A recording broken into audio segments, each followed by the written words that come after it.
Welcome back. Continuing the news. Amid growing concern and discomfort among employees at PETROJAM, the Union of Clerical, Administrative and Supervisory Employees, UCASE, met with staff members of the oil refinery this afternoon. Speaking with the TVJ News prior to the meeting, UCASE General Secretary John Levy confirmed that the unease was triggered by news that a recent $34 million valuation of the refinery presumed it being closed at the end of this year. In light of this, he is calling for the government to be clear about its plans for PETROJAM.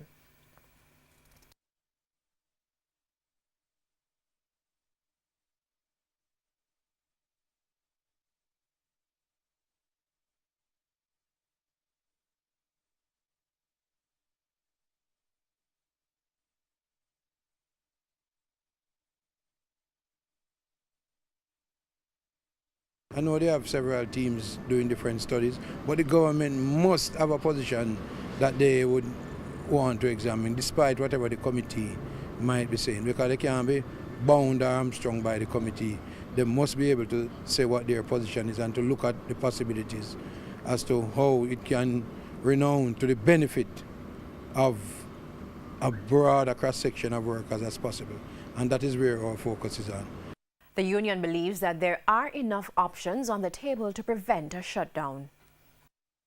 There has been at least 8-9 studies that have indicated what can be done to allow the refinery to continue to operate, because we know the devastating impact that the closing of the refinery would have on the workers. And these are young people with families, most of them, and the economy generally in that area, it will be greatly affected. It will make situations worse. Mr. Levy says he has also written to Energy Minister Favour Williams seeking clear answers.